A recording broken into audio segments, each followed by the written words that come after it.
FM. KBOO 90.7 FM. When I'm in Portland, from KBOO. check it for 90.7 KBOO for real. KBOO versus the media. KBOO, listener-sponsored radio.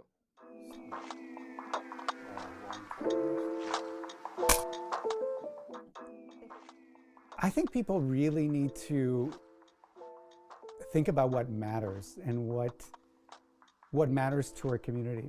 And I think what ultimately matters is that the common assets that we have, the assets that we own as a community, these provide for this generation and future generations. They are the legacy that has been built by many people who came before us. And we need to preserve those assets and leave them for the next generation to come.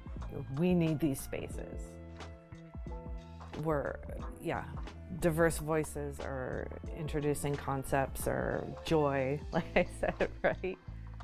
We need these spaces for our society. I mean, especially right now, right? Public media really goes heavily, not just in the date, time, location, but the why, and engages people to call in.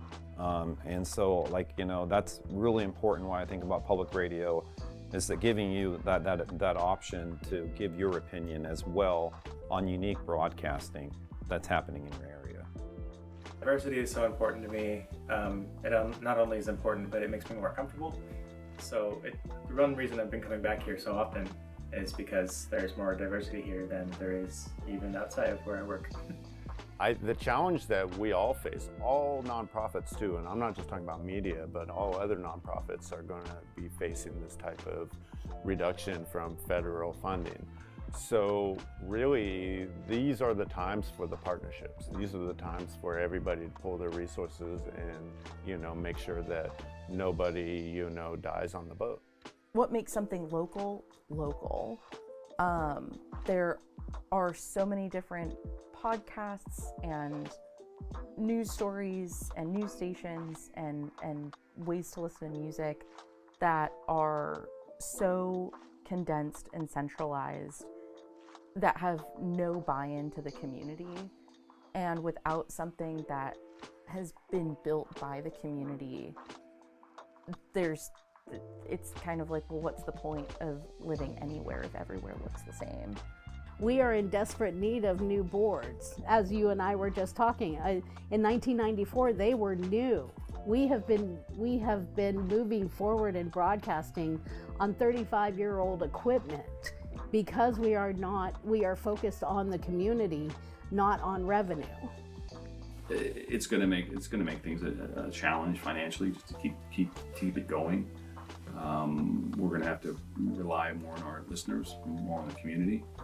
Which, there's a part of me that says maybe that's a good thing. Maybe we get away from having to rely on government funding. I mean, it's great, but as we just learned, it's not always going to be there. And I think it gives you a little more freedom if you think, well, this is just what we want to do out here, and this is what we're going to do here in Portland, Oregon. It's really hard to get something like KBOO. KBOO is just such a gem, and it's so important that we preserve it because KBOO is the kind of place where you can do programming about the racial justice movement, about the environment, about anti-war, about the attack on women's rights, about trans rights, about LGBTQIA2S+ rights. It's the kind of station where you can talk about folks who are incarcerated. You can do stuff about all of those different issues and other issues that really matter, that people really care about, and that you're not going to hear about anywhere in the corporate media. All you're going to hear is a slant that doesn't represent anything about the reality of people whose lived lives matter. You're not going to hear those stories. And KBOO, we do that every day. Every day we do that here. Community radio, I presume it means non-profit, not owned by a corporation, and often staffed by volunteers, so people who really care about what they're doing. So that's to me what KBOO is, and I hope it keeps going for another 50 years.